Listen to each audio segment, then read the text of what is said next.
I forget sometimes I have to click twice with this Ocean Audio to get there, so it's like... Yeah, you're fine. We got it. It's like, are you sure you want to record? Yes. Really? It throws that at you?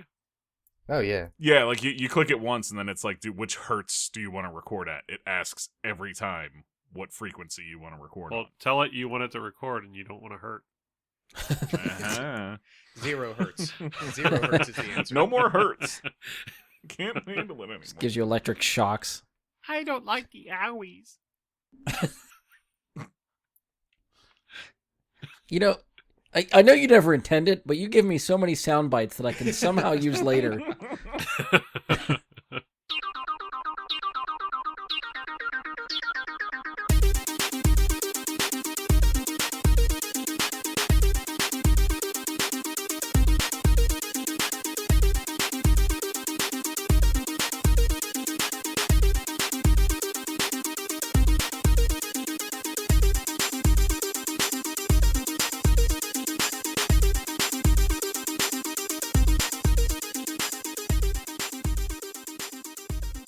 Hello and welcome to another episode of Brad Guy and His Super Friends.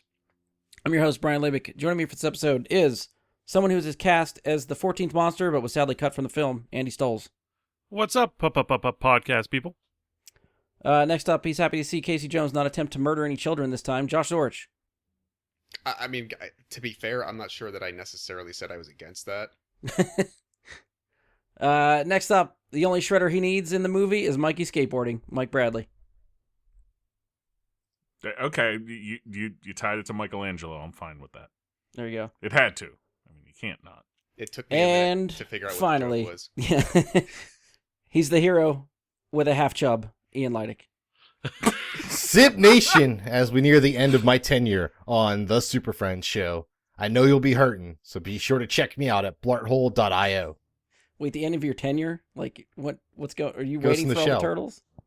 Ghost in the Shell. We've been over this how many times? All right.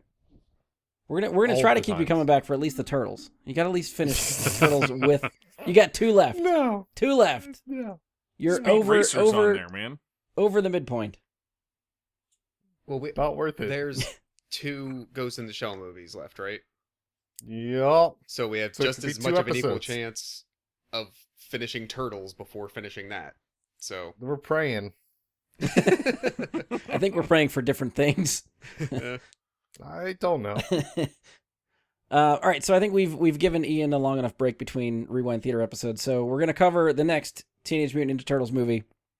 And it has been another probably 2 months or so between Rewind Theater. So since it's been so long, you may be asking yourself, what's a Rewind Theater episode? So if you've forgotten, or if this is your first time, it's basically an excuse for us to go back, revisit some old comic book movies that we either haven't seen or haven't seen for quite some time.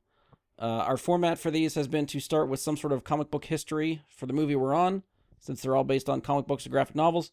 After that, we'll talk about some of the people involved with transitioning that property into a movie. We'll go over budgets, box office gross, ratings, whether it's a first-time watch or a rewatch. And before we get into discussion, we'll throw out the spoiler alert, and then we'll get to a 60-second summary, which one of us has volunteered to do ahead of time. We've revamped topics a little bit. We've kind of been using them for our more recent movie reviews and stuff, too, so you might have heard those on those episodes also. But we used to do 5 topics. We're bringing it down to 3. So our 3 topics are direction and story, characters and actors, and then anything else we missed, we throw that in the 3rd category. To try to keep us on track, I will try to start a timer to try to keep us moving along. So instead of, when we had 5 categories, we were doing 10 minutes per category. We're doing 3 categories, so we're going to bump it up to 20 minutes per. And then once we get through all those, we'll end the discussion with a rating and see if everyone thinks the movie holds up or not. After our talk of the movie, we have to decide what we're watching next. So to take the pressure off of us, we leave it up to the Wheel of Fate. The Wheel of Fate! To pick what movie we're watching next. So if you've listened to the past episodes, you'll know that we stick to 3 franchises and 3 standalone movies on the wheel at a time. We reserve the right to change that anytime we feel like the format's not working and we want to change something up. Either way, at the end of the episode, we'll spin the wheel, see what we're watching next. At the end of our Ghost in the Shell episode, which was the last Rewind Theater we did 2 months ago, the wheel selected yet another Teenage Mutant Ninja Turtles movie, much to Ian's excitement. So we're up to TMNT, which is the animated Ninja Turtles movie from 2007.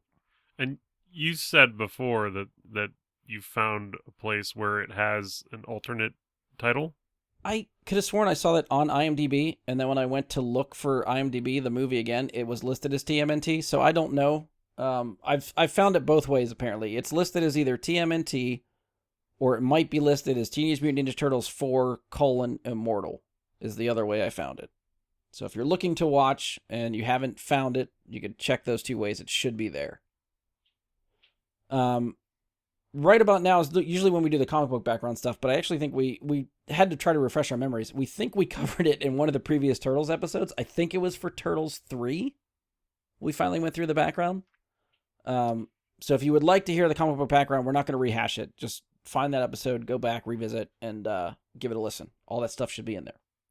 So, does anybody know if the antagonists in this were from the comics, or if this was an original story? That's Not a good from any question. of the comics I read. I believe this was made up for the movie. Yeah. That is my theory. I can't confirm that though. That's what I it know the felt like. comics got weird. It felt like that to me too, but I did see that I can't remember what his first name is, but Laird was like a person involved in making this movie. So Okay. Yeah, I don't know. No, a lot of the other than the main turtles and like Casey and Foot Clan and stuff like Turtle Staples stuff, I didn't recognize anybody else from any like turtle stuff. Yeah, the girl that, well, we're not talking about spoilers yet, so, but the one character is a comic character with the Foot Clan. Oh, Karai. Yeah, Yeah. that's a real character. Well, I guess they're all real, but that's a comic character or cartoon character, whatever. She's shown up elsewhere. Right. All right, so if we're not doing comic book background, we will jump into who translated this property into a movie. So the movie was directed by Kevin Munro. He's also listed as the sole writer for this movie, so he wrote and directed. He also directed 2016's Ratchet and Clank movie, and a movie that I believe is buried on our bigger wheel is 2010's Dylan Dog, Dead of Night, with Brandon Routh. He also directed that movie. The voice cast, I think, for this movie is pretty stacked. We have James Arnold Taylor as Leonardo, Nolan North as Raphael, Mikey Kelly as Michelangelo, Mitchell Whitford as Donatello, Mako as Splinter, Sarah Michelle Gellar as April, Chris Evans as Casey Jones, Patrick Stewart as Winters, Lawrence Fishburne narrates, Zai Zhang as Karai, and Josh, I'm curious if you caught this. The diner cook, did you catch the voice of the diner cook? I did not during it. I made a point not to look up anything ahead of time because I didn't want to be distracted by having the people in my head. Yeah. So I looked it up afterward, and I did not realize that that was Kevin Smith. Yep. Until afterward. Kevin Smith gets Fourth build. Yeah. And then scrolling through the cast list, there is a bunch of people listed as additional voices. Some of the people that actually have a character, like John DiMaggio, is cast as General Centino, who I think opens the movie. He is a well-known voice actor. Kevin Michael Richardson is another general. He's a General Aguila. He's one of the stone guys for Winters. Another prolific voice actor. Other ones that get billed as additional voices. D. Bradley Baker, who voices the clones, Rex, all the guys from Bad Batch. Jim Cummings voices Winnie the Pooh. Don Carnage from Tailspin. Darkwing Duck and Hondo Okinawa from Clone Wars. Jennifer Hale is in there. She voices female Commander Shepard, Mass Effect, Felicia Hardy in the 90s Spider-Man cartoon. I mean, these are just snippets of what these people have done. Their IMDb's are loaded. Oh, I didn't even notice Tara Strong. Yes, I was getting to her. Yeah. Billy West. Wow. Yes, yeah. Phil Lamar's in there too, who voiced Jon Stewart in the Justice League animated series. Yeah. The other two, yeah, Josh mentioned the other two I had. Tara Strong and Billy West. Those are also... So this, like, if you just go through a who's who of voice acting, all of those people are in this movie in some capacity. Which freaking is crazy. Especially because the majority of these guys are all additional voices, which I don't know where they're in there, but they're in there somewhere. there must have been more characters in this movie than I actually understood there to be then. Yeah. All right, so let's get to some budgets in box office. So, any guesses from you guys for the film's budget for an animated Turtles movie in 2007? 25 million. All right, Ian's got 25. 37. 37. Mike? I was waiting for Josh. I feel like Josh is still stewing. 42. Mike? 26 million. Andy was the closest. 34 million. Price is Right win though. He did go over. He did go over. I never win this portion of the game. I feel like Andy's the one that gets the closest most of the time. Yeah, he's good at this. No, I'm not. This bullshit. We'll have to start keeping score for that too. Yeah, Ian. You can do it. Ian, let's get a spreadsheet going on this. I was hedged on whether to go above or below Ian on that one.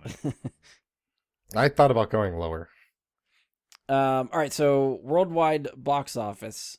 We'll start domestic. What do you think this movie Well, no, we'll just go worldwide, and then I'll break it down domestic, international. So worldwide total for this movie in 2007. What do you think it made? 12 million. That is terrible. Thinks it made a third of its budget. Andy. They didn't make a sequel. Andy, what do you got? 72. Okay, Josh. Worldwide 108. Mike. Was it ever re-released? To my knowledge, no, but I didn't Why look would that they? up. Because Turtles. I mean, I don't know. They had a Nickelodeon series based off these same character models. So it might have, but... That's called being cheap. I was just asking a question. What did Josh say? 108? 108? Sounds about right. 107. What did Andy say? 72. 52. 72. 85. 96 million was what it made worldwide. So it didn't make the 100 million mark, but it was So close. me and Josh are kind of equally far. Yeah, about there. You guys kind of split the difference. Domestically, it made 54 million. International, it made 42 million. So that brings the total 96 million. And then I'll go through the ratings on Rotten Tomatoes and Metacritic. We'll talk about that, and we'll revisit later when we get to our own ratings. Rotten Tomato, it is listed as a critic rating of 34%, audience rating at 60. Metacritic has a Metascore of 41, a user score of 6.9. So as far as we'll just go around the horn again. Ian, we'll start with you. Is this a first-time viewing or a rewatch for you? Never seen this. I was actually worried that I was watching the wrong Turtles property. He wasn't born when this came out. It's true. Yeah, he did have to double check with me. He's like, "This is animated, right? I'm watching an animated movie the whole way." Yes, it is an animated movie. I thought this was made for TV. Andy, first time viewing or a rewatch? I actually saw this in the theater when it released. I did as well. Josh, first time viewing or rewatch? First time. Mike, first time or rewatch? I saw this in the theater as well. Nice. Okay. So. All right. It's that time of the show where we're going to get into the discussion portion. Since we'll be discussing everything in the movie, we're going to throw out the spoiler alert now. So if you have not seen TMNT from 2007 and don't want spoiled, pause this now, come back after watching the movie. If you would like to listen along anyway, right after the spoiler alert is our 60-second summary, which will hopefully give you enough of a general plot of the movie that you can listen to our discussion. Either way, spoilers to follow. Spoilers in a half shell. Spoiler power. All right, so now that we have the spoiler alert out of the way, we're going to roll into the 60-second summary. So again, the goal of this is to give you an idea of the plot of the movie. If you care to listen along, even if you haven't seen the movie, we've added the challenge of having to give you the summary in under 60 seconds. So if you miss any details, feel free to rewind. They will be there. Ian has volunteered to take this one, so we have 60 seconds on the clock. I will count you in. In 3, 2, 1, go. Fuck it, here we go again. There's 4 turtles, they're named after artists, Shredder's dead. There's an alternate dimension that grants immortality and releases monsters. Some real turtle hoof shit. We find out the immortality equation is, in fact, 13 monsters plus brotherhood equals live forever. There's a turtle hiding in the jungle because he sucks at being a leader. He's learning to lead by living in isolation. April sucks at tomb raiding. April nearly necks herself trying to find Leo but can't get him to come home. Raphael's super cool, pretends to be Ghost Rider at night. There's a statue. There's a sexy Foot Clan lady working with some dude named Ethan Winters. I think it's Shredder's daughter. The cool turtle quits and tries to beat up Leo. The cool turtle gets his ass kicked and runs away crying. Winters is actually a good guy. They capture all the monsters to try and end the thing, but there's one monster left. But luckily, it conveniently crashes and the movie ends. I mean, yeah, you're not wrong. I think you covered about everything. Yeah. Basically shows you how convoluted and kind of pointless the story is, but yes. Well done. Well done. Thanks. I had more, but I didn't think it mattered. Oh, wait. I gotta throw this one line in I skipped. The turtles fail to beat the monster and continue to infight like an Alabama orgy. That's the one you left out? Because everyone's reference for that is so already established. Yeah, no, I just started skipping over random lines because it didn't matter. All right, so we have our categories: direction, story, characters and actors, and then we'll pick up whatever we don't pick up at the end. So we'll just go down. We'll start with direction and story. I'll pick it, and then let's see. Josh, do you want to go first for direction and story? Sure. I kind of was almost along the lines of Ian's thought just before we started this section, which was not that I thought it was made for TV necessarily, but it kind of had the feeling of like a more robust television episode.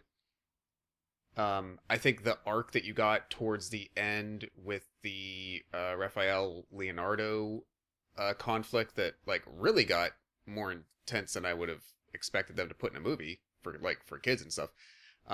Was like maybe the one thing that I was like, oh, okay, this would not be like this on a TV episode. Yeah. But otherwise it was, I don't know, it was okay. I didn't have like really strong feelings one way or the other about it. Like I didn't think it was horrible. It didn't change my worldview on Turtles, modern Turtles properties or anything. A couple of the notes I wrote down. The Lord of the Rings prologue was really cool because it was pretty much exactly that. Yeah. I didn't expect that they would introduce like modern real world circumstances, including developing nations' warlords. The movie got very real very early. Yeah, I actually wrote down a Ghost Rider comment as well that I really like. I came up with just like as many names for, was it Night Watcher? Night Watcher, yeah. Night Watcher. I came up with as many names based on initial impression. The first scene that he appears in as were coming to mind. I got Mecha Ralph, the Ralph Monger, Ghost Ralpher, and Ralph Nin, which is supposed to be like Ronin. Okay, I got you. Yeah, I follow. Gonna do Ralph Nader 9000.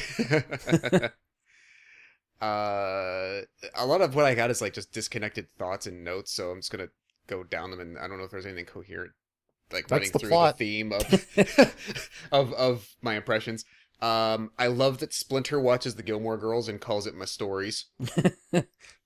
Okay, so this only happened once for the most part, and I was surprised by it and almost hoping it was happening more. The foot soldiers are very clearly not robots in this version, and there's like some of the monster capturing scenes early on where the monsters are literally like flinging these humans around and hitting them with brute force, and I'm pretty sure they're like murdering foot soldiers. A bunch of them like fell off that construction site at that first battle, I'm pretty sure. That too. Yeah, I mean, they are monsters. They're not meant to be like some redeemable character in any way. These are bloodthirsty, crazy beasts that are just killing things. I was more surprised that they would portray that occurring again in a animated film that really is supposed, the marketing and all that was geared toward a younger audience. I was just surprised that they went that route because I mean, it's not like they showed the bodies squishing into pulp. No, but it was just sort of inescapable. Like, oh yeah, those humans are murdered now. I mean, they didn't find any bodies at that construction site. It's true. Well, We saw the news report. They're ninjas. When they get flung off buildings, they just like spin, throw something at the building, and swing off of it. And they're good. they probably just used one of the smoke bombs. And Yeah, their they disappear in a poof of smoke. Yeah. corpse disappeared. The Leo Ralph conflict that I mentioned had a real like Robin and Nightwing and Batman type feel to it. Okay. I actually that was maybe my favorite aspect of the movie, was that part of the story that they went into. All right, so I did not like Casey Jones, and this is more like in the character section, I know, but this is it's relevant for the comments. So the story choices that they made for him kind of spin from that. My feeling of those story choices spin from me not liking this incarnation of Casey.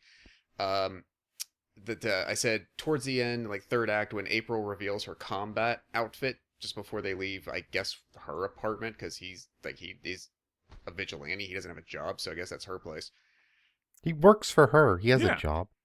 Yeah, he's her shipping guy. She's his sugar mama. Let's be honest. So when the first time that Casey she shows the combat outfit, they might as well just have animated a raging boner onto Casey for all the reaction that he was showing. I mean, mine wasn't animated. So it was flaccid? It wasn't animated. Animated. I could not buy for 1 second April as a master ninja, especially going toe to toe at all with the leader of the Foot Clan. That I just could not make that leap for a second.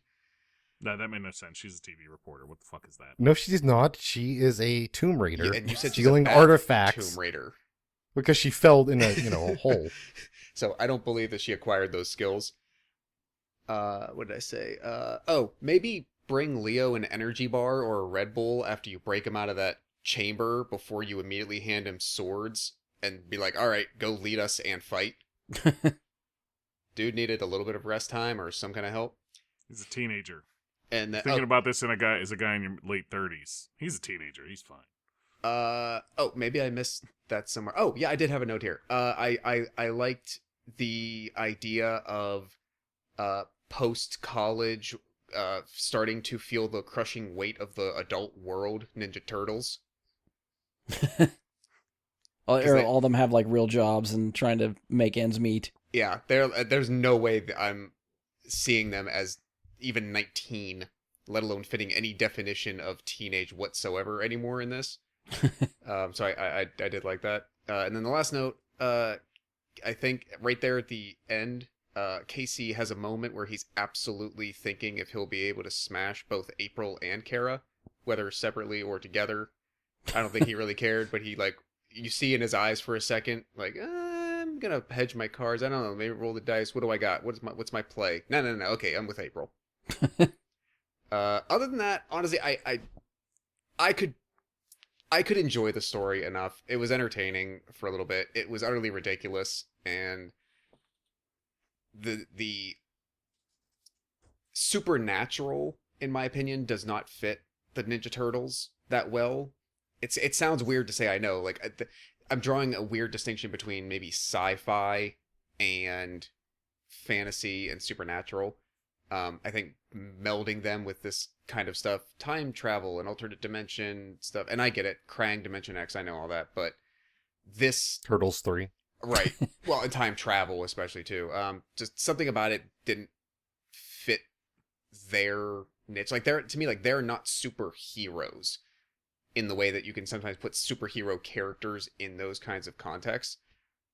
But like I said, the story was entertaining enough. Some of the other more, I don't say mature or adult elements, but this was definitely a different approach to trying to write for the characters, and I think that different approach was refreshing enough just because it was different.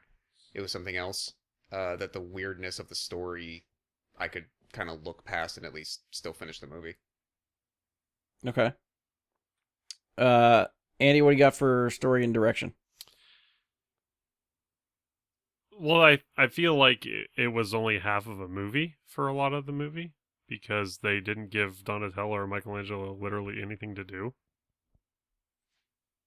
at all, other than have crappy jobs for a little snippet there. And I thought that it was really anticlimactic with the 13th monster. Okay. Yeah, you're expecting some sort of something there, and he just slides on the tile, and there it is. All right, end of the movie. Cool. So I didn't enjoy that aspect. I always kind of wonder like what they cut from this movie because it's like a tight 90 minutes. Mm-hmm. Like with credits. Yeah, like there's Yeah. got to be something in there that could have padded the story and maybe even given like Mike and Donnie something to do or expanded some of the fights or something.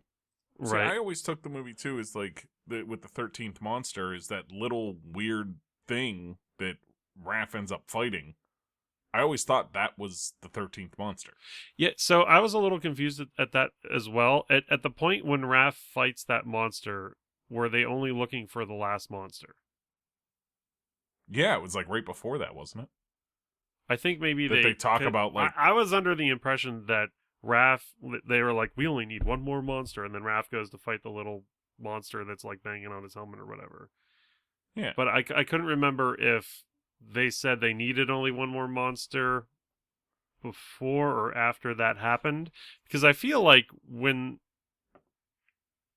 you see all the monsters in the tubes, maybe that monster does appear in one of them, but I couldn't remember. The little one does, yes. At some Oh, point, I remember seeing it in a cage. Also, okay. I also, must have missed it. did anybody else catch that the final monster would have fit into one of those tubes? I feel like a lot of them wouldn't have fit into those tubes. Yeah, I mean, that thing was as big as the fucking portal, yeah. and those tubes were what, like in, I don't know, like a tenth of the portal. What wasn't the first one big like that too? Felt The that first way, right? the first one, I feel like they could have like smashed him in, like just like suck in your gut and like throw it on him, But, You don't need kneecaps when you're in a tube. Yeah, I mean they're not really worried about Or the health legs. of these things inside there, so but they I just have to get transported. I agree with Josh's. April is not a ninja in my opinion either. I do like the foreboding of, what did you guys say her name was? Karai. Karai. Sort of giving him a little snippet, foreboding, foreshadowing of something to come as far as an enemy from their past. I thought that was kind of cool. That we never see. Yeah, that I don't The think sequel that never happened. anything ever happens there. I feel like I might be in the everything minority else was- Okay, what's that? I said I might be in the minority here. At least it's seeming that way so far. I like the April thing. Like, I would think it makes logical sense if she hangs out with a bunch of ninjas all the time, that eventually either by herself or Splinter would teach her some ninja stuff. Now, whether or not she's that good to, I don't know how long she's been training. So, taking on someone that's probably head of the Foot Clan is probably one thing. But for her to be able to handle herself in a fight and know some ninja stuff, I'm totally for. I think that's a cool thing for the character to do. So we went from Ninja Turtles 2, where she whacks herself with a nunchuck, pretending that she knows how to use them, to this one where she's an absolute grandmaster. And it doesn't tell you what year it is, so you could really much like put in your own time frame. Has it been 5 years? Has it been 10 years? Has it been you could fill the gap with whatever you want. I chose to think that whatever it's been, 5 or 10 years, that she's taken that time to quit her job and train to be a ninja. Okay. I could potentially buy that. The one other piece that bothered me is how young her and Casey were drawn to be. I write that off as just the art style. It was. Yeah, Like, they I were- think that's a fault of the animation at the time. It possibly, and maybe, like I said, if they're looking at like a kid audience, kids, the early 2000s and the mid 2000s, like up to 2010, is when computer animated TV shows on a daily or weekly basis started to become possible and the norm. And the way that they did character design, especially for adults, and they made adults look like big kids. Yeah. The the way that they constructed faces and the shapes they used and all that, it was a certain style of drawing. And they did that here, and I just didn't care for it. I needed them to look like they were older than 20. Yeah, I guess I more or less inferred what they were like. Josh, what you were talking about, like they feel like they're adults now. They have jobs, and they're moving on with their lives post the teenage years. I guess. And the like, turtles didn't bother me all that much, but like April and Casey were always supposed to be grown-ups to begin with. right, and they looked just as young, or if not younger, than the turtles. Yes. Yeah, I get that. Yes. Andy, do you have anything else?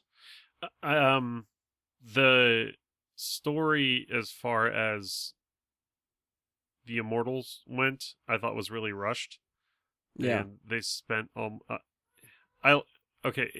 it's going to sound weird to say because one of my favorite parts was also what Josh said, like the Leo versus Raph thing, but I felt like they spent too much time on the Leo versus Raph thing. Okay. And not enough time on like the actual like antagonist of the movie. Right. And that's where I'm wondering, like, if they padded the story a little bit more, if we'd get more time with that kind of stuff. Mike, what do you think of the direction story? I think most things that I felt about it have already been said. Except personally, as far as the story goes with the Leo and Raph thing. Having watched the series, having watched the other movies, having, been a fan for a long time, it's pretty much the well that they go to for every single story they want to tell.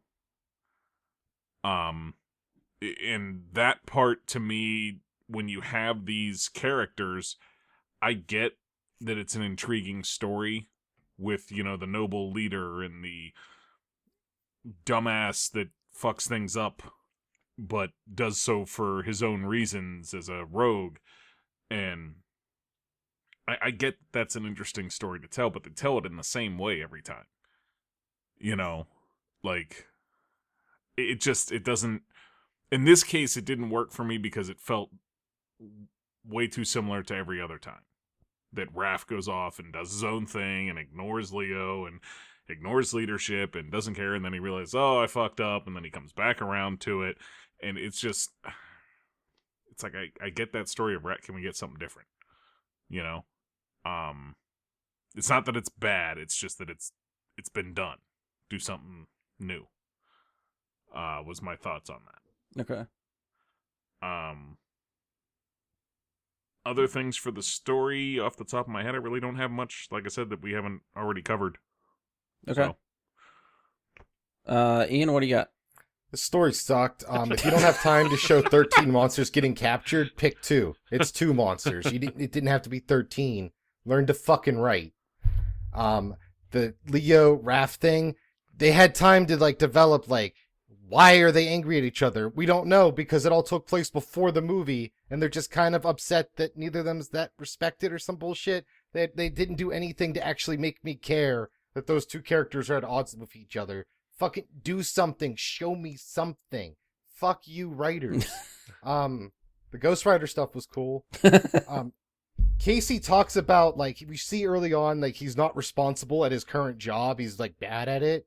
And then he talks about with Ralph, about how he's got to be better. Does he have to grow up to make, to deserve Casey to, kind of earn her love?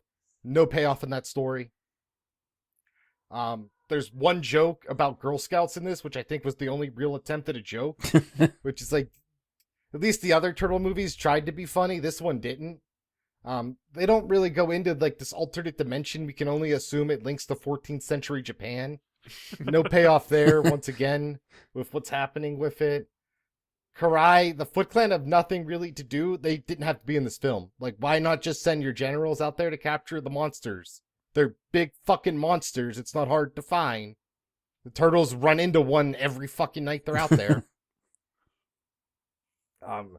Really, the end fight was so disappointing. It's the most boring fight I think we've ever seen in a Turtles film, when the turtles square off against the monsters. I mean, not the monsters, the 4 generals. It's lame as fuck. I don't know if anyone connected an attack.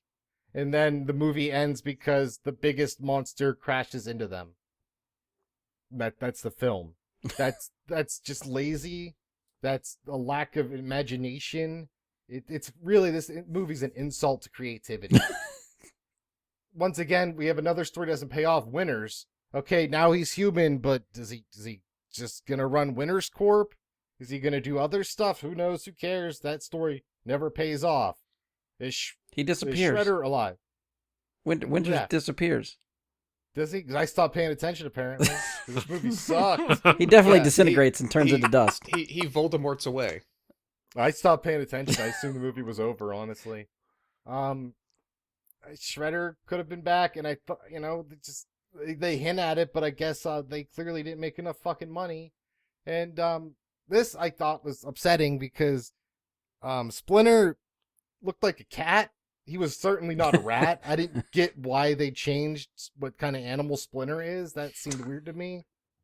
But that's on them. So yeah, this movie had no direction. It had no story. It had no pacing.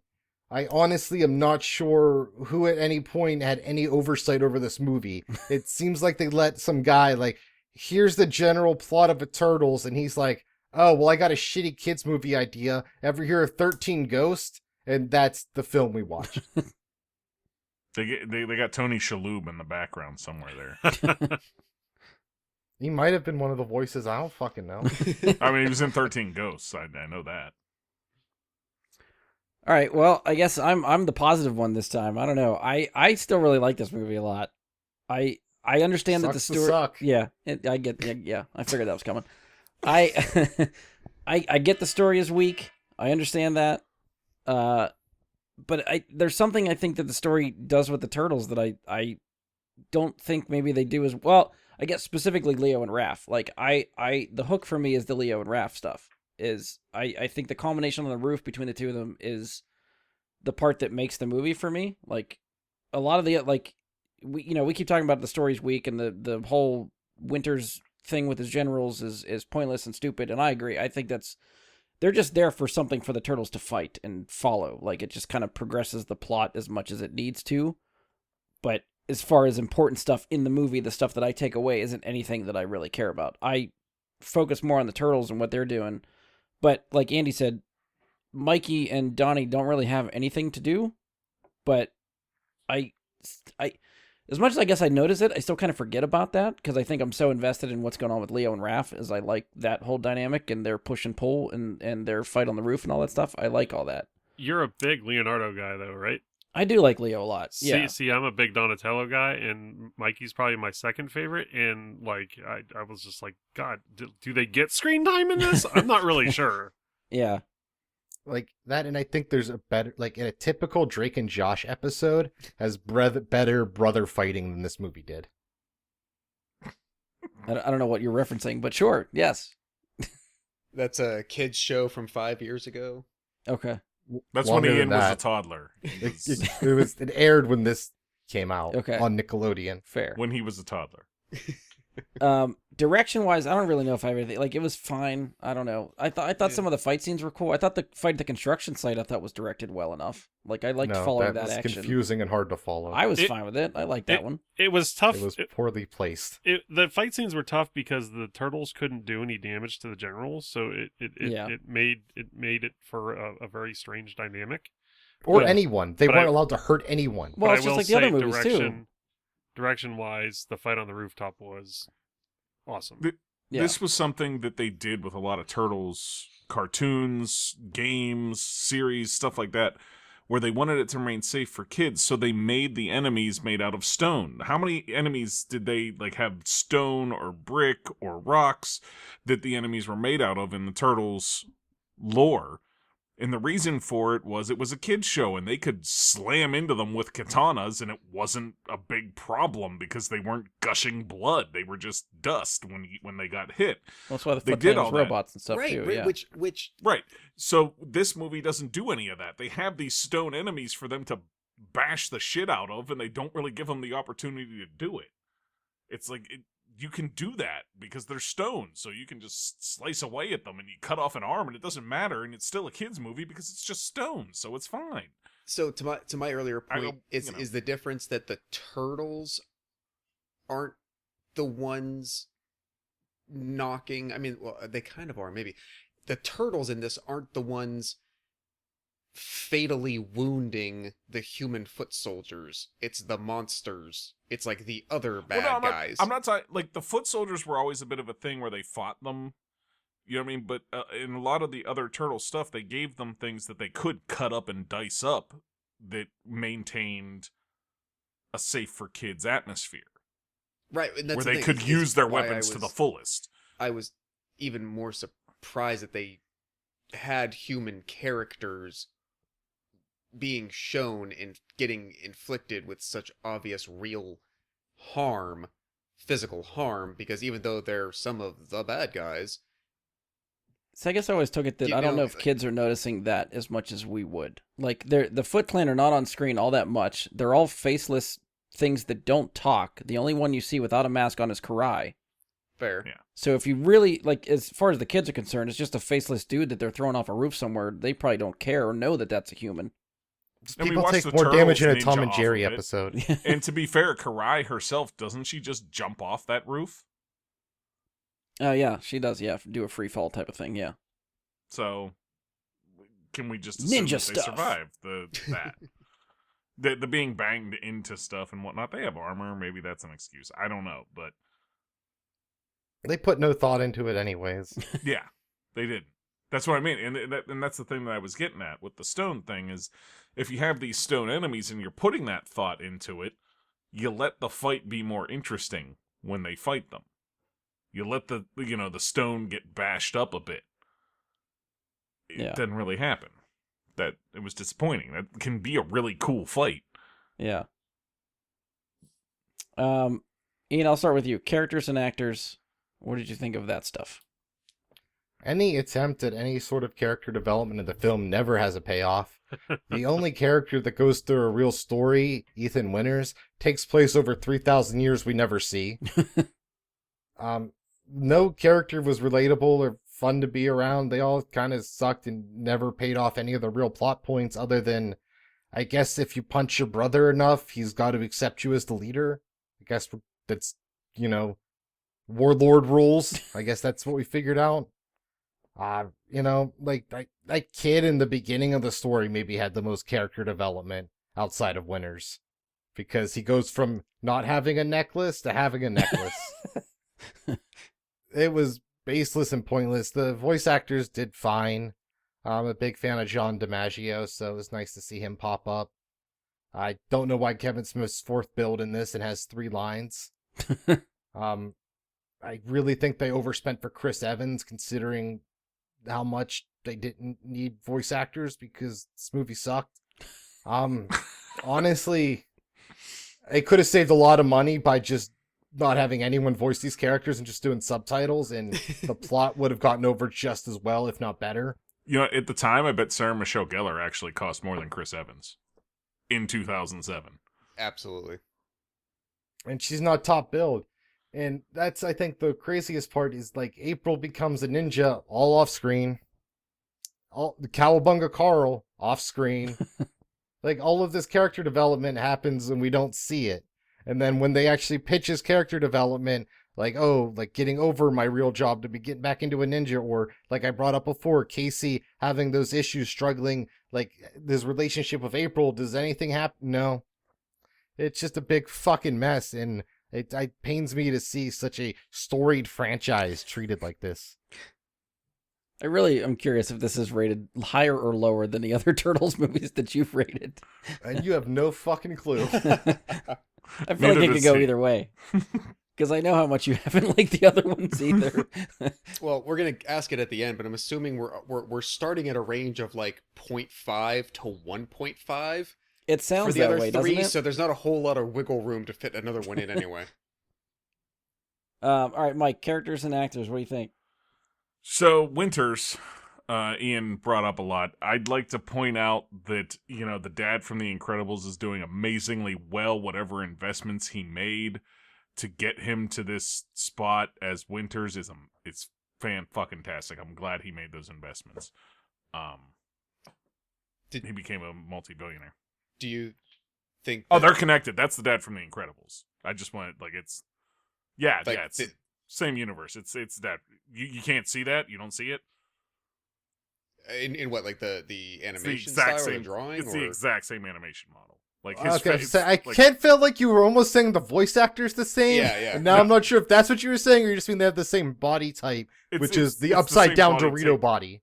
Yeah, it's the same body type and face. Gotcha. Like it's the exact copy of Mr. Incredible from 3 years before that, and it's like when I remember seeing this originally, and I was like, "What is the dad from Incredibles doing here?" Like it's too damn close to it to not be just something they were looking at that and making adjustments while they were animating it or something. Like it's either that or I don't know, maybe Patrick Warburton modeled for both of them or something. I don't know. But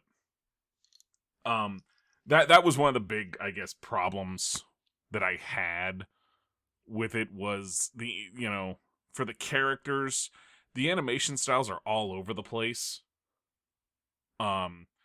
We have these ridiculous looking human beings. These things may be stone, but they're based on human beings and the shapes of them. And it's one of those things where, like, for Into the Spider-Verse, it worked for me. With Kingpin being so weird and being the only outlier in that movie is in terms of, like, not being a normal human shape like everybody else. This movie has at least 4 characters that do not fit a normal human shape, and then everybody else fits a standard shape. And it's very confusing and troubling for me. But I guess, the animation style was never really meant to be realistic, though. I understand that. I think what he's saying is that in some regards, there's inconsistencies that exist, but for really no reason. I don't know. Outside of, like, if we're talking just the humans, all of the women in Casey are like size 0, like nothings. Mm-hmm. Right. And then all the foot soldiers are the same small upside down Dorito. And then Winners is the big upside down Dorito. And then the stone statues are stone statues that I don't really care what they look like because who gives a shit? But they're based on actual human shapes and forms. Statues. No. When they turn back into humans, they like when they're At the like being very transported. Yeah, but they Who were was paying once real attention humans. still to that film at that point. No, The but movie ended. They could have rolled credits when the monster crashed through the door. Who cared? it's Who still was paying attention still? It still bothers Really? me that they're meant to be human shapes, and that was like the one that's like a fucking city block wide but only 2 feet tall. It just bothers me that this person is shaped this way. When that person would weigh, I don't know, 1,200 pounds and still be able to walk around based on the size of the other characters. It's very confusing and off-putting. It's confusing to me how turtles walk around, but I don't see me complaining. Well, they explain that at least. Do what? How? Not At in what this point movie, do but they it's in the explain why lore turtles itself. are bipeds? Never. It's That in the has full never come lore. up. It's in the full lore. Okay? It's in the full lore. In this movie itself, no, they don't, of course. They don't even opposable thumbs. That makes no fucking sense. Mutant. Not teenagers, my so case. All right, are they moving even on, mutants? moving on. Let's go. In terms of other characters, the whole April thing we talked about already, that was a bit bothersome. Casey being, kind of clumsy outside of his fighting was kind of weird. You'd think somebody would have a pretty good awareness of the world around him if he's a good fighter like that, Or on even that just level. or even just good at sports, which you feel like that's what his fighting style is based around. Yeah. I don't know. It seemed they made him a little bumbling outside of his fighting, and I didn't enjoy that. I guess maybe to Ian's point is the movie was trying to make jokes, so they made him comedic relief. And he was tired because he was up all night fighting crime. That's why he slept through the alarm. All right. No, yeah, I can buy that more. Yeah, okay. Raphael's arc as the Watcher was really fucking cool. I like, the armor, the whole thing he's doing. they should have just made that the movie. Just had it be a What? Raphael movie where he's doing that and turn into like Raphael as Batman. Why not? Do you think it was weird that the really smart turtle couldn't figure out that the tired one is the guy out all night beating people up? Yeah, and Casey figures it out instantly. Casey already knows, but Leonardo's like, oh my god, what? That was a leap for me too. I had to try to figure out like why. I tried to explain it in my head, like why Leo couldn't figure it out. But you're right, Casey figured it out right away.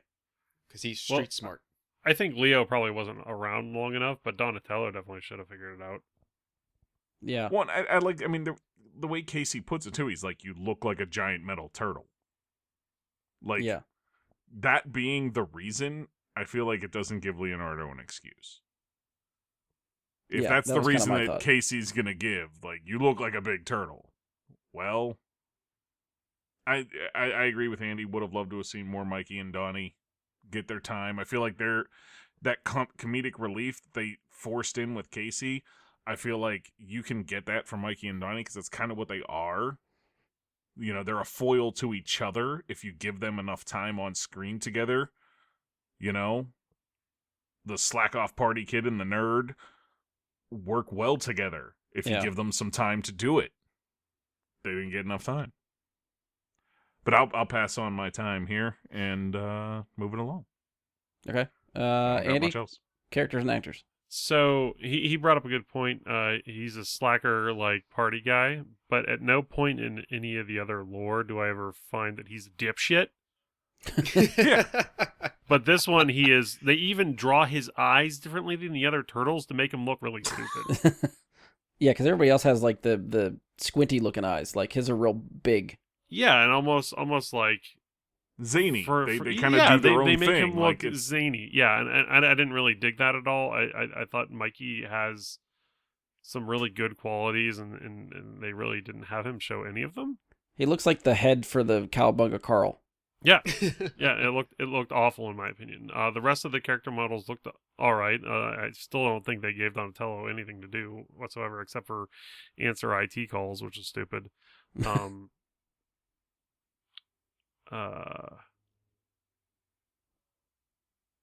I did like the arc with Raphael and Leonardo. I feel like finally it came to a head, and that needed to happen at some point or another in any of the movies.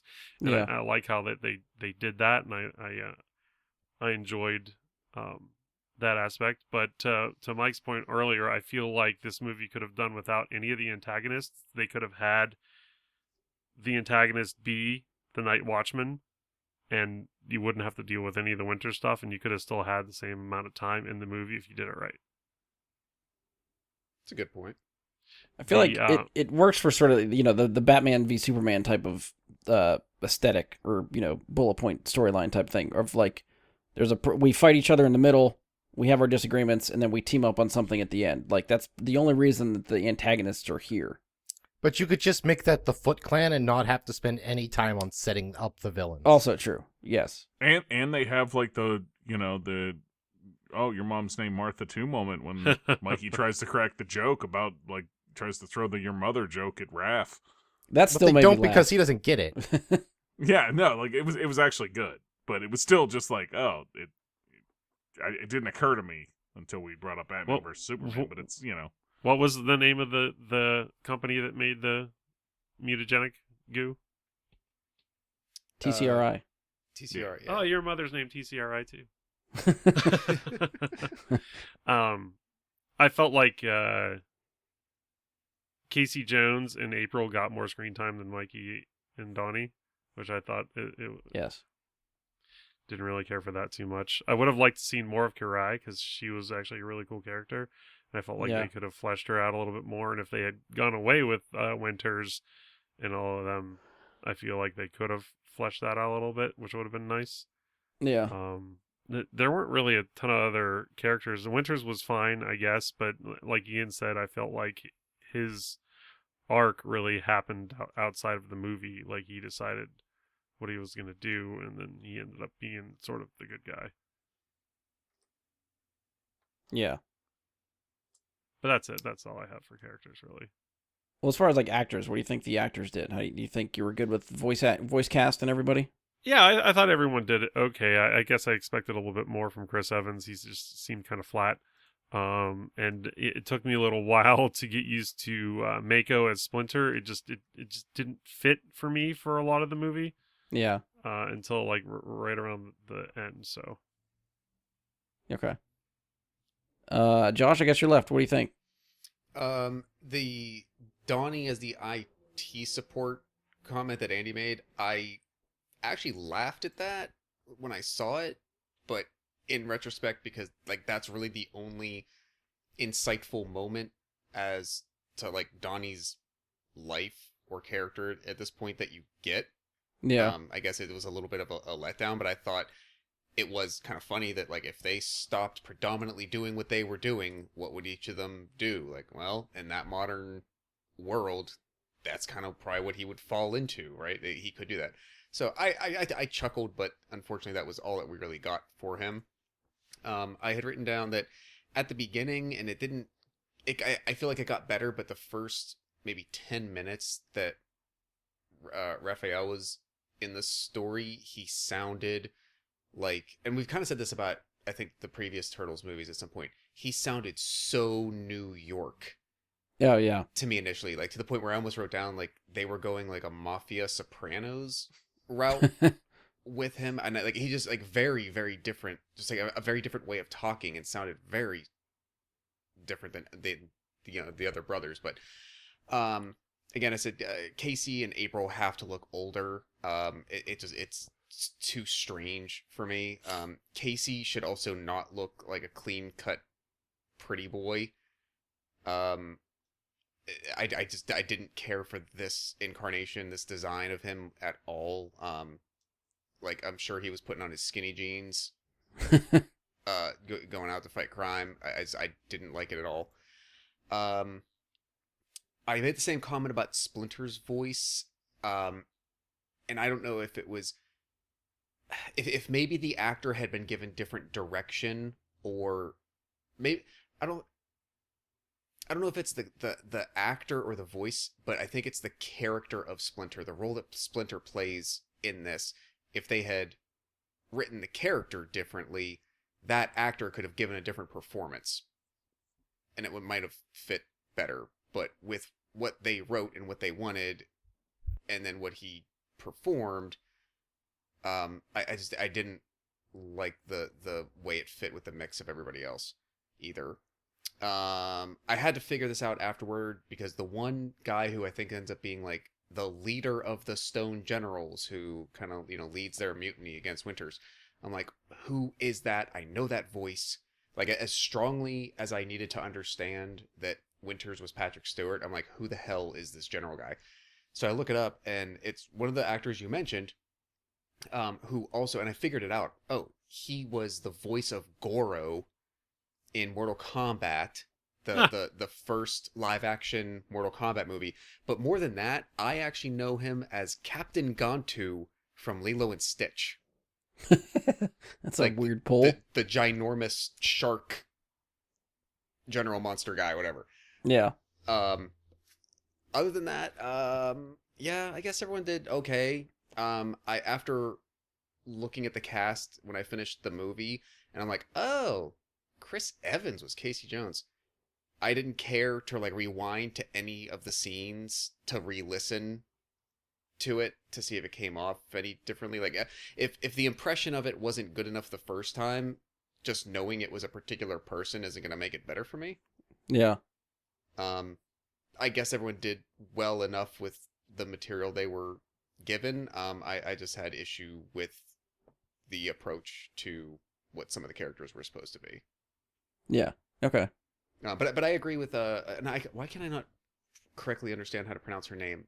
I always just want to call her Kara, but I know it's not right. It's Karai. Karai.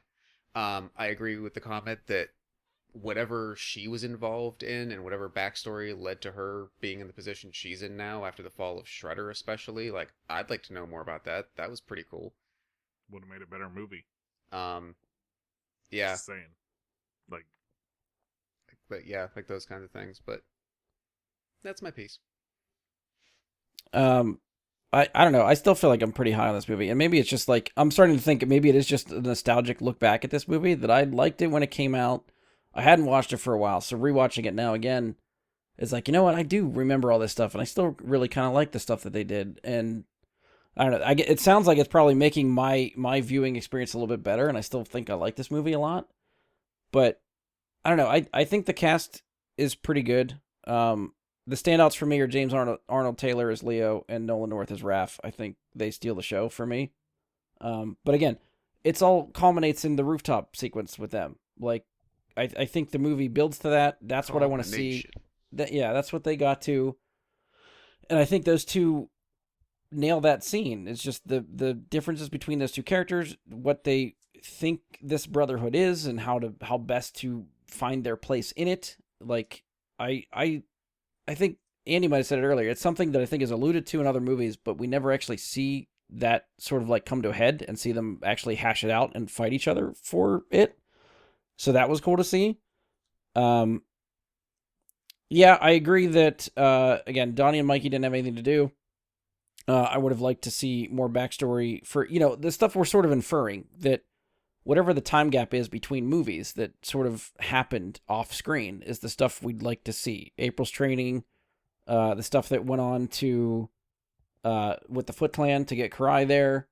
I guess Winter's stuff I don't really care about, but so their characters and all that kind of stuff kind of slips my mind, and like Patrick Stewart did fine, but I don't really, those characters and that part of the story still doesn't stick out to me, so I don't really think about that as much. Like, I'm still focused on the Turtles and that side of the story, and that side of the story I really like. I think they did, aside from getting some characters short screen time and not a lot of stuff to do, the stuff they did give, specifically Leo and Raph, I really like, and I like that stuff. Casey and April, I kind of like that they are officially like in a relationship. Like, I like that sort of character growth. And off screen again, though. What's that? That happened off screen. Right. Again, it's something that, could have been nice to see on screen and build that way. But, and I do like that they, I guess I'm, again, in the minority, but I do like that April sort of made her way to be a ninja. Off screen. Again, off screen. Yes, I get it. Yes.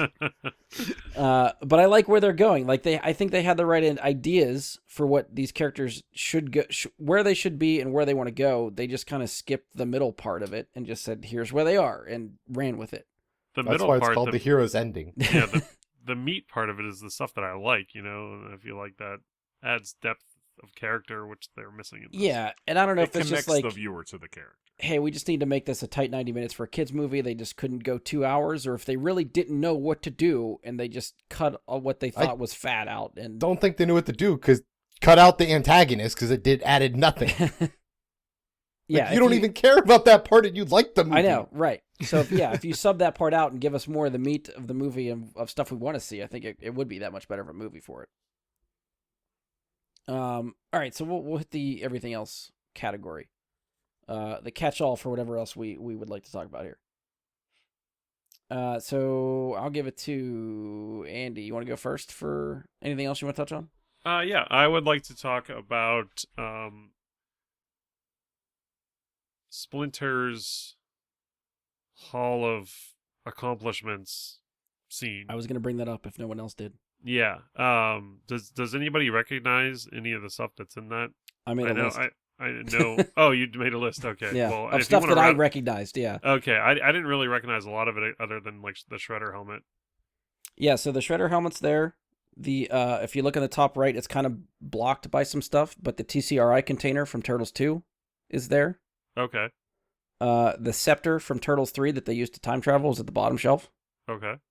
And I think on the top right and possibly on the right side, it looks like the helmet and mask disguise that the Turtles wore when they went back in time, like the feudal Japan outfits. Okay, I was assuming look like they're hanging there. The top right one was sort of like that weird face mask that they used to sort of hide the fact that they were turtles. Yes.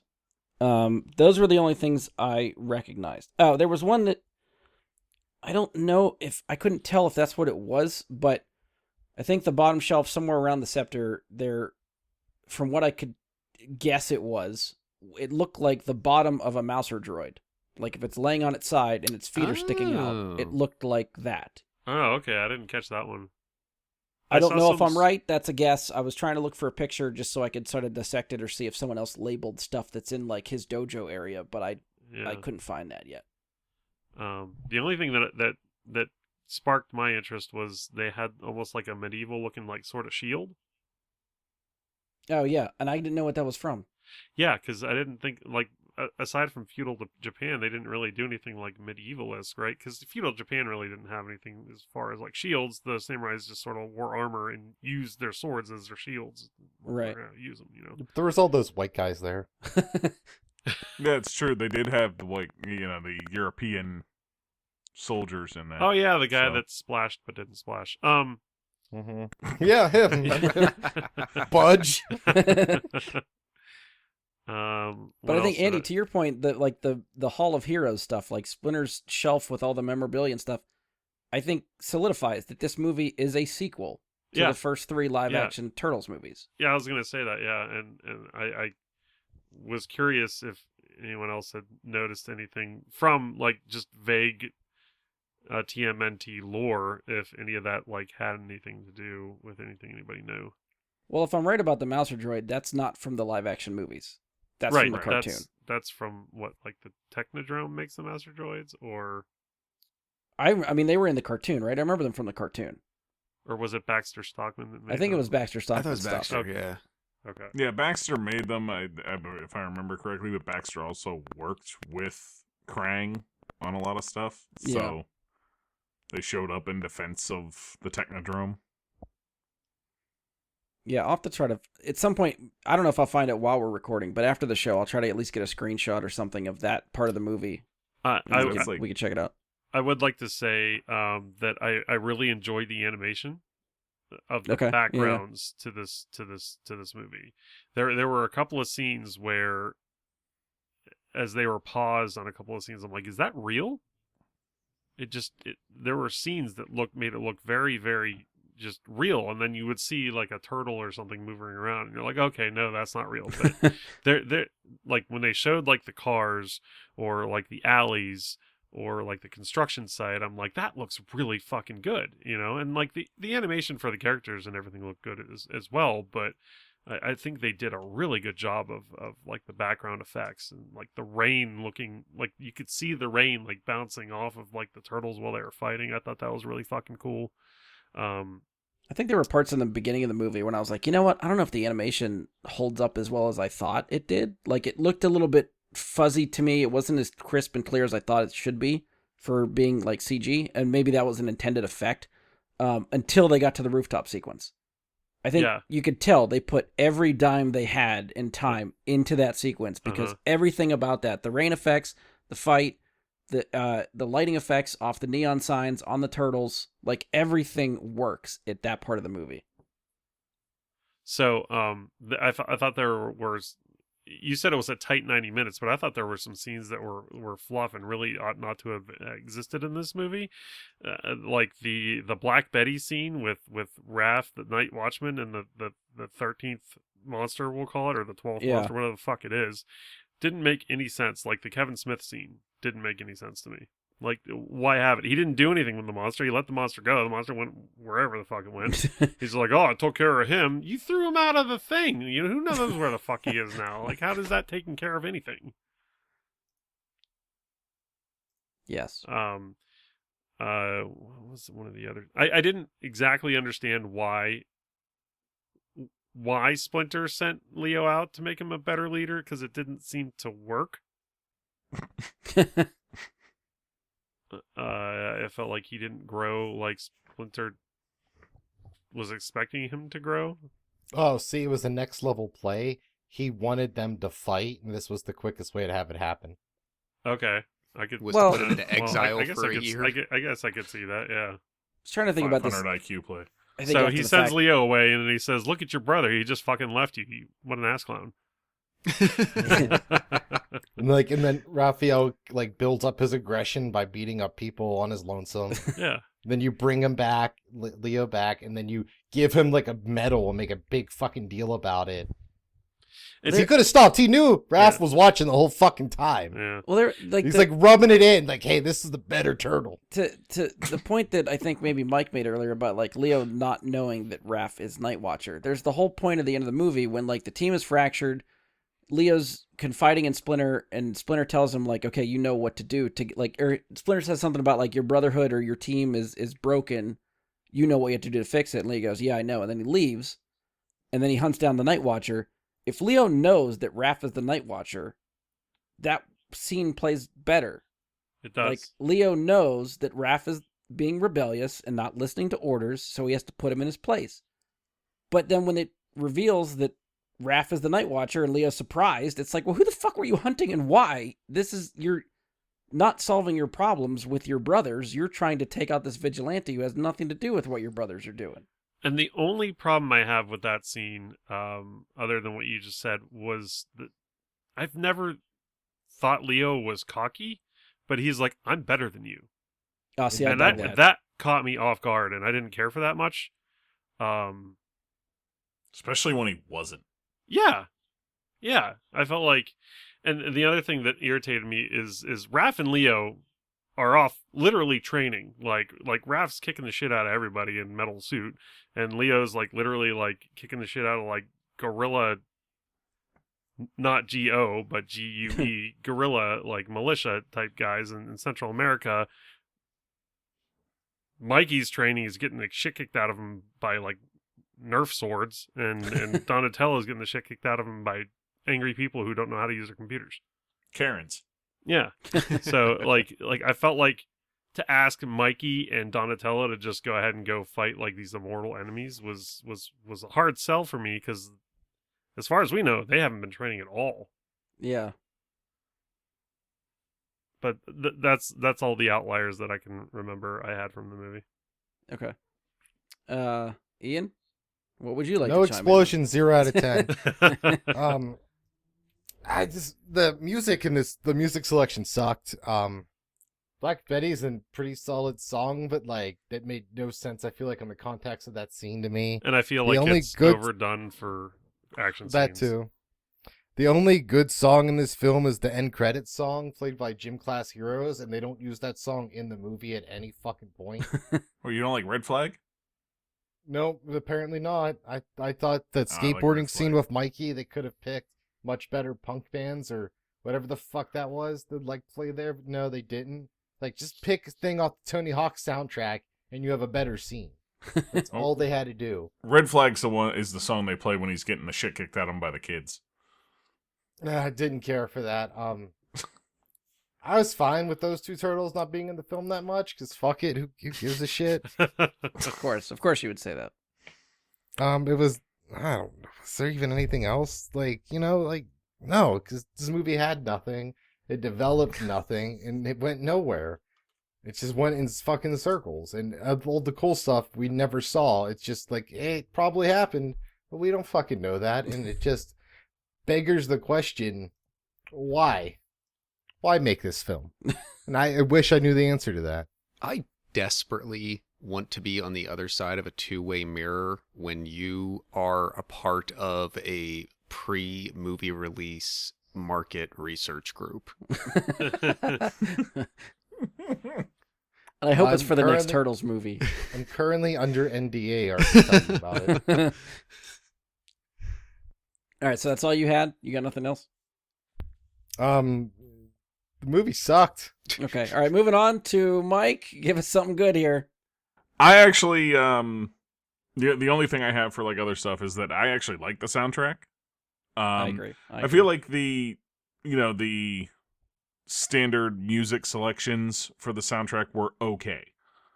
I didn't feel like anything was great or terrible.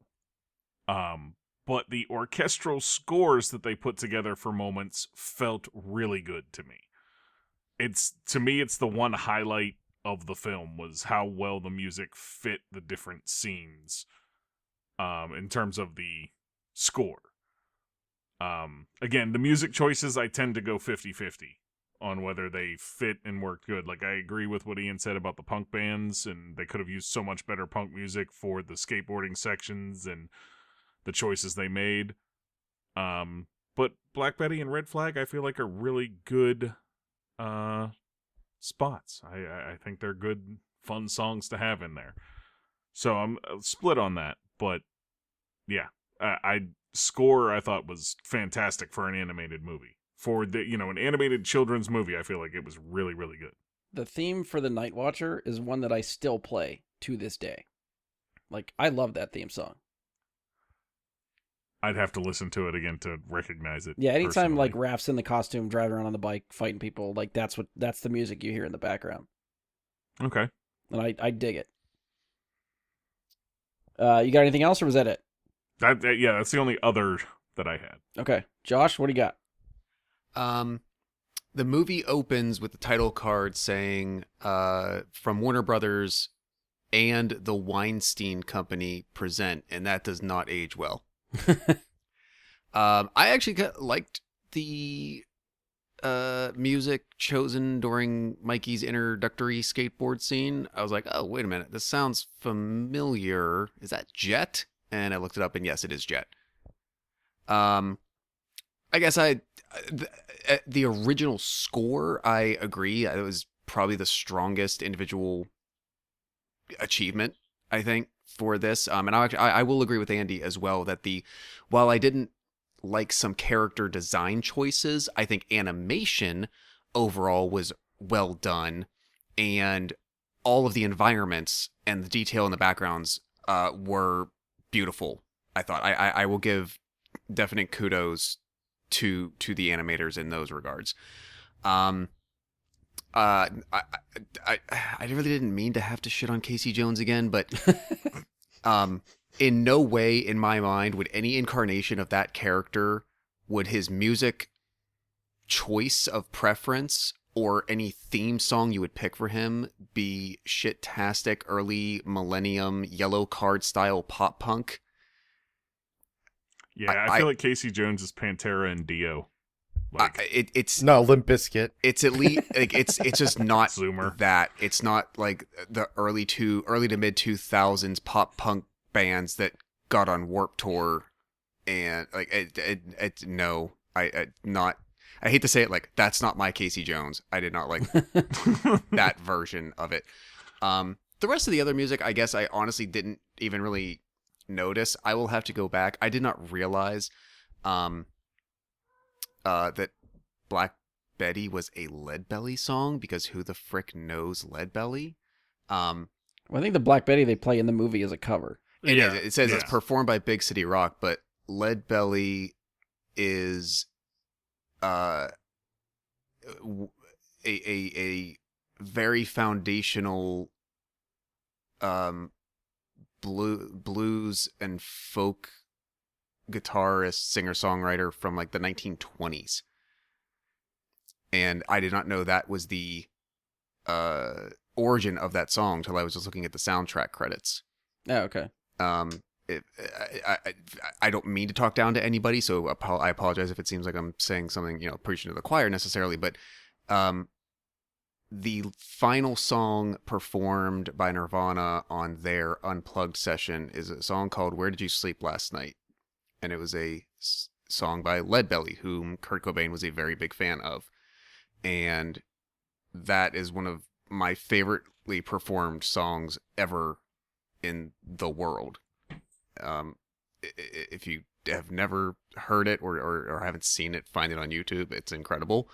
But learning a lot of the rock history that I did in high school and some college courses that I took led me to understand like what Leadbelly actually contributed to the foundations of rock and roll, like decades before it happened. So I will have to give a re-listen to this cover song and then hopefully find the original. But other than all that, I digress. Most of the music didn't really stick out to me. The score did, but not really the other like original song. Well, not even original songs, but whatever the soundtrack The needle drops. songs. Yeah, the needle drops. I could have taken them or leaving them. You mean you didn't recognize POD in the final fight in the courtyard? I think with some of the stuff that Ian said, that like he had zoned out so much that he didn't even realize that the bad guy, redeemed, good guy, whatever, had dusted away. I sort of did the same thing and probably just zoned out a bit. So no, I did not pick up on that. I will say that I saw in the soundtrack listing a song called "Aw Dip" Nice. is by Cobra Starship. And the Nice. reason I remember Cobra that Starship. stuck out to Yeah. me was because they did what? a song from Snakes on a Plane, like the year That before. makes sense that they would do Snakes on a Plane song. Correct. To be fair, like the Red Flag song, I don't even know who did it, but the only reason it sticks out to me is because it was on the NHL 2006, 2005 soundtrack. Credits like, say it is written and performed by Billy Talent, There you go. whom I've never It's heard a of. fake name. You think? But yeah, other than that, I never would have heard that song. But it's like ingrained in my brain because of that game. 'Cause whatever like soundtrack it was on, I played the game so much that it's in there. Credits tell me it may have been NHL 09. There you go. It was after this movie, Mm-hmm. but it's in my brain because of that. Josh, you got anything else, or was that it? I think that's it. Okay. I don't really think I have anything else. I think we kind of touched on. I was going to bring up the Easter egg thing and Splinters thing, but Andy covered that, so that was pretty much all I had. So we'll wrap up with Does It Hold Up, and we'll go through our ratings. So I feel like I know the answer to most of these questions from you guys, but Ian, does this movie hold up? Or do you think it ever held up? Yes, then no. I think this movie, nothing has impacted it the passage of time. I think it has always sucked. I think the writing was always bad. I think the story was always one of the worst possible choices they could ever do. And I like to think it's that South Park episode where Steven Spielberg fucks all of his creations. And that's what this movie is to the Turtles. It's them getting fucked in the ass by Warner Brothers, just lubing it up. And that frog that fucking does the show tunes, just fucking it. Well, the Weinstein Company was involved, so that's kind of on brand for that. And there was a frog that was a Turtles villain at one time. A mutant frog. He wore like a Hawaiian shirt, if I Mm-hmm. remember correctly. Oh, yeah. Okay. Yep. I had the action figure. Yep, so did I. Mike, do you think it held up? Does it hold up now? For me, this is a no, it does not hold up. I remember having fairly positive memories of this film. And that has changed on a rewatch. Okay. For me, so that I would have to say no. Did it ever hold up? I don't. What do you mean by that? I don't know. That's just what I've been asking most of the time. Okay. I don't. Because if you don't, No- think it nobody was questioned it culturally before relevant now. at the time. Yeah. Okay, so More or less yeah, when I it mean, came like, out, did it hold up? And does it hold up now? I feel like when I originally watched it, I had a positive take on it, and I remember liking it. And I feel like I'm in the opposite direction this time on a rewatch. Okay. So for me, no, Okay. it does not hold up. Josh? So again, this is a first time viewing for me, so I don't know what I can really say about its initial release. I mean, we were all, most of us were in our 20s when this was released, so we might have been somewhat in the target market for this, younger to mid 20s group who had been kids when the cartoon was on and huge and all that, and then the other group being kids at the time itself. So I think for our age group, it's sounding like, for those of you who saw it at the time, you enjoyed it then. So maybe the answer is it did hold up at the time it was released. And for me, while it has, we've criticized it a lot in the last hour, but I think you could maybe answer yes, that it holds up for the age group it was intended for, but not as those people age. Does that make sense? If any 10-year-old sees it at any given time, those 10-year-olds will enjoy it. But as that 10-year-old becomes 15, 20, 25, for that person, it won't. So, did it ever hold up? Yes. Does it hold up now? No. Is where I'm sort of getting. Kind of no, but sort of like on that rolling basis. Like Okay. it will still play for the audience. It was for the age group it was intended for. Okay. I gotcha. But not as that same age group continues to get older. Yeah. Okay. Andy, what do you think? I remember having a pretty good. I remember having good thoughts about this movie when I came out of it, seeing it in the theater. I remember really enjoying it, and I felt like it did hold up then. Yeah. But I don't feel like it holds up now. Okay. So I can't answer why, because it was 2007. Yeah. So I was 27 at the time when I saw it. So still almost 30, and I liked it then. So I don't know. I just Your maybe movie I'm- tastes have grown. yeah, maybe my movie tastes have grown, and we've been doing this rewind theater for a while, and you sort of like pick at things that, like, once you start picking at them, you're like, oh, this is revealing. This isn't real good. Yeah. I will fully admit that I'm looking at this through nostalgic glasses. Like, and I can't break it for me right now. Like, I get all the nitpicks that everybody's been saying, and I fully agree with a lot of them. They're not nitpicks. They're structural flaws with the film. Call them what you will. Call them what you will. Semantics. Yeah.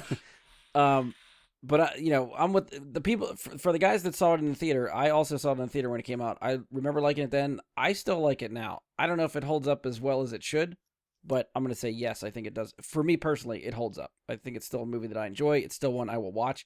I will watch this over other Turtles movies. This is still higher on the list of Turtles movies for me. So yeah, I'm going to say yes and yes for me. All right, so we'll go around the horn for ratings. Out of 10. Oh wait, do we want to revisit? Do you have the spreadsheet handy, Ian? I always have it handy. Just checking. And before we get to that point, I'm looking at past episodes, trying to see where things landed. It was just about a year ago. It was November 3rd last year that we released the rewind for the first Turtles movie.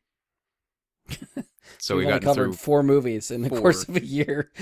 I mean, given the odds of how, that wheel needs to behave for it to get landed on, that's not too bad. I'm gonna laugh so hard if we get another Turtles movie after this. I won't. Ian will just walk out. See, now the good thing then is you're knocking off Turtles movies. Once they're gone, they're gone forever. Once they're off that wheel. And so No, they still exist. No, but I'm saying But you not in don't your have brain. to ever watch them again. No, for I any still reason. think about them.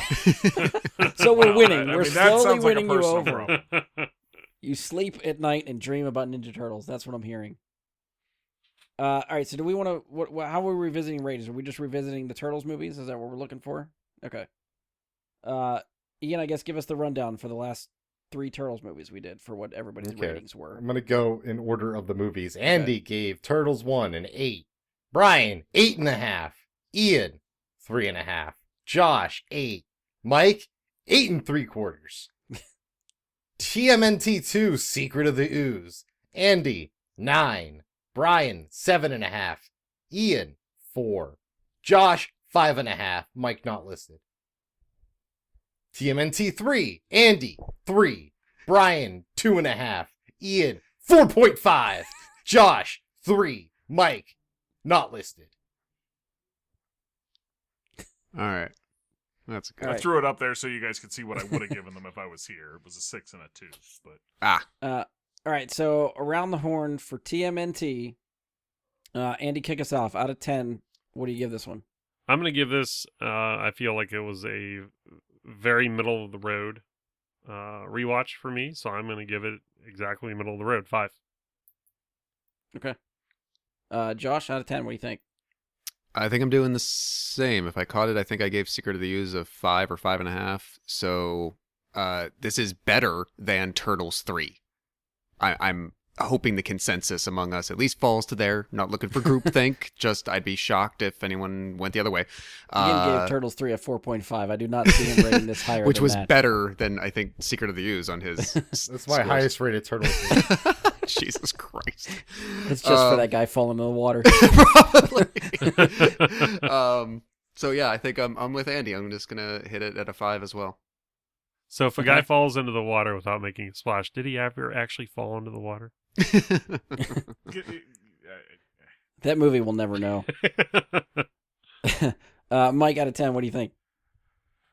So, as we had said, I wasn't here for the last two. In terms of turtle movies that we have currently, there is 6. This one rates as the third worst, I guess, or the top of the bottom 3 of those movies for me. And that brings it right in around at a 4. Ooh, okay. And yeah, so I'll be interested to see if that scoring holds up to true in my thought of where these movies rank when we get to the next one, which is also in my bottom 3. So we'll see. Okay. Ian, out of 10, what do you think? I think there's a reason Kevin Monroe never worked again after 2016. Kevin Monroe, if you're listening to this, we're sorry. No, we're not. You suck, and I'm happy you One of us don't work anymore. Have fun on the unemployment line, jerk ass. This movie sucked ass. There's no real redeeming qualities. There's no payoffs. I question the sanity of Warner Brothers for giving this film any money to be made. Honestly, I'm still not sure why Splinter wasn't a rat anymore. I'm still confused about that. It's a very weak film, and that's why I'm giving it a 2. Okay. So what'd you give 3? 4.5. So this is below 3 for you. 3 was all my of highest them rated. are below 3. Oh, 3 is your highest rated. Wow. That was the best Turtles movie by far. Then I'm really interested to see what you think of the next one. That's going to be fun. One thing I forgot to do before we get to our ratings was to revisit the Rotten Tomato and Metacritic rating. So Rotten Just be Tomatoes, clear, all the critics are wrong, like I always say on here. They don't know what they're talking about. I mean, you guys are pretty in line with these ratings. Critic rating for Rotten Tomatoes was 34%, audience was 60. Metacritic had a Metascore of 41, user of 6.9. So they're still middle of the road. A lot of the critical ones are leaning towards the lower end of stuff. So I think you guys are more in line with that stuff. I'm going to be the outlier. I'm giving this an 8. I still look at this through nostalgic glasses. Like I've said, I still think it's great to me. I think revisiting the ratings, I give Turtles 1 8.5, Turtles 2 7.5. I do think this is better for me than Turtles 2. I think I can find a little bit more to enjoy out of this. I think, and again, I pin a lot of it just on the fight between Raph and Leo. Like, I could watch that over and over again, and the culmination for that moment, I think, hits me every time. I love it. So, that's where I'm at. All right, so that concludes our discussion for TMNT. So now we will go to the Wheel of Fate. The Wheel of Fate! The next movie. Again, as I mentioned earlier, the Wheel features 3 franchises and 3 standalone movies. So the idea behind this has always been to try to give us some sort of variety. It's always a work in progress. I don't know if we're ever going to change it or tweak percentages and stuff like that. We've just kind of been rolling with it right now. So we'll see how it goes. I don't even think we've gotten 20 episodes in yet. I think we're nearing 20 for Rewind. I think this might be 19 if my count is correct. So we'll be right around 20-ish. I don't know whether we'll revamp after 20. We'll see where we land. But, feel free. If you guys get any feedback or want to hear one thing or the other or would like us to give us suggestions, if you want us to change how we're picking movies, if we should stick to a franchise a little bit longer, or if you like the variety in between, like for Turtles, we do, one Turtles movie every 3 months or some shit. So, there's a lot of gaps in between there. So on the wheel right now, we have 3 franchises currently for Ghost Rider. Turtles is still there because we still have 2 more to go. And Ghost in the Shell is still on the wheel. So for franchises, do we want to quickly remind listeners what if one of those is selected, what the next one would be? If they hit the wheel, I have which movie is up next. Right. But we did watch the first Ghost Rider. We did watch the first Ghost in the Shell movie. We've gone through now 4 Turtles movies, so we have 2 left of those. Got it. Standalone movies that are currently on the wheel, we have Speed Racer, Supergirl, and Steel. Come on, Steel. So, this is the point Let's where watch Shaq Fu the movie. I get the wheel for you guys. Just once, I would like to win a vacation from this fucking wheel. The vacation's in the really, really fine little divide. It has to land on the line in between. Yeah. Right. Okay. You guys can see the wheel. Yes? It is visibly displayed. What wheel? Okay. It's kind of small. It's not getting any bigger. You got to deal with what you got. That's how we roll. I can't tell what it's going to land on. Like, I'm going to have to just like Wait for the just results to color. populate. Yeah. Yeah, I assume turtles are one of the green. turtles is the lighter green. Yes. It's All right. turtle green. Again, we'll try this again. Any guesses? Spinning the wheel. I know. Even at the last one for Ghost in the Shell, I think Mike said he wants real steel. Just I want or real steel. Real steel would be an awesome. Steel just, Magnolia? just to get it off and get I something want else in Speed there. Racer or turtles. Those are my two. Steel I is the guess only one I Supergirl. don't want. Come on, steel. Oh dear lord, You jackass.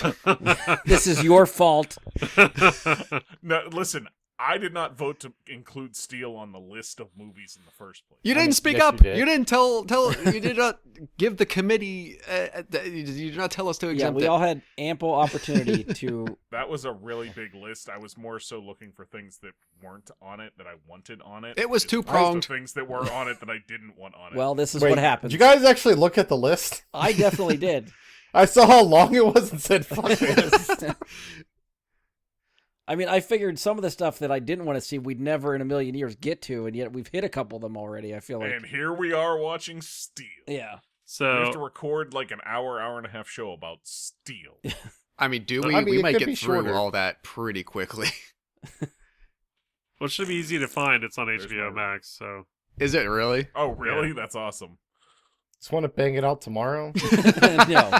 No, Just get it this will over be with. sometime in 2022, probably, most likely. Well, we need to get to 250, so we could, If we need a filler and we absolutely want to put ourselves through the ringer, this will be that movie. I mean, All right, Well, could at so it least be we yeah, get to worse than replace this it one? next time. So we are watching the next one up for Rewind Theater. Whenever we get to it, chances are it'll probably be a while because I know we got a lot of stuff coming up over the next month or two. So yeah, Steel from 1997, starring NBA superstar Shaquille O'Neal, that is on HBO Max. That will be the one you can check out if you would like to watch. Looking with us. for the record lows. What did I give The Kitchen? A quarter of a point? No, 3/4 of a point. Captain Right. America's our lowest. It's Right. going to be really hard to beat Captain America. It's very well deserved Is it? for Captain The America. Is it? HBO summary. Will Steel get an aggregate point? The HBO. I mean, well, no, yeah. I mean, think of this right now. The Zero's an HBO option. synopsis for this movie starts: former army scientists, one in a steel suit. That's implying we're supposed to buy Shaq being an army scientist. Why wouldn't I? Ian's already like this. It doesn't matter what Is it? comes after that sentence fragment. That's how it's starting. Ian, what is your highest rated movie so far? Is it Spawn? No, it's Watchmen and Ghost in the Shell. Oh, at that's 10. right. Okay, yeah, that was yeah. that makes sense. Yeah. Learn my light. Yeah, I don't know why. I literally just Snyder talked about that and- possibly being your favorite yeah. movie ever. So why that wouldn't be the highest Yeah. rated? Okay. And Yes. Constantine's also higher than Spawn, for the record. Okay. Is Venom? Venom is lower than Spawn. Better be. Oh, okay. For a while, that was Josh, the- you rated Venom higher than Spawn. Whatever. They both should be wiped from existence. You gave Venom the same score you gave this movie. They were like our first two movies. I can't be blamed The for bar not wasn't developing learning how to my- my. score things. Yeah. We didn't have a spreadsheet then. I didn't know there would be a spreadsheet. Venom, Cowboys and Aliens, TMNT 2007, all the same quality. Josh Norridge. I honestly kind of Man, agree he is with just- the fact that they're about the same quality. I'm in my pu- I'm brain, putting but I that- You on probably score blast. them differently. I'm putting that on the book jacket of my autobiography. He's just putting you on blast, man. Yeah. It's giving me the business. I love it. See, Ian, the spreadsheet is totally worth it. Just paid itself off. Oh, shit. All right. That's it for us. If you've enjoyed the show, please support us. Leave a 5-star rating and review. Give us a share on social media. You can find us on Spotify, iTunes, Google, Anchor, Stitcher. Feel free to follow or subscribe to the show. As always, you can find us on Facebook. Search Bry Guy and his Super Friends, or go to facebook.com/BryGuySuperFriends. You can send us questions, comments, topic suggestions, any of that stuff there. Try to email us, bryguysuperfriends@gmail.com. Haven't checked it in probably 4 months, so leave me a message there. I'll get to it eventually. At BG Superfriends, we're on Twitter. Hit us up there. That I'll see. Feel free to follow me on Twitch at Jedi Bry Guy. That's Jedi with an I, Bry with a Y. whenever we decide to do another live show, which will probably be 250. Which at the rate we're going, we're trying to spitball it. We feel like we might be doing 250 probably early next year. We're looking at maybe January, February, depending on how quickly episodes come out. But we'll keep you posted on that one. We're spitballing the idea of a top 10. We usually have fun with the top 10 lists. Since we've actually been able to see some movies, we might be able to do a top 10 of the last year or two, since we didn't do one for 2020. So that's in the works. We'll keep you posted on that if we decide to pin that and keep going with that. And once we nail down a date and figure out a topic and all that stuff, we will keep you posted. On behalf of Andy, Ian, Josh, Mike, and myself, thank you for listening, and we'll talk to you next time. Cowabunga, dudes.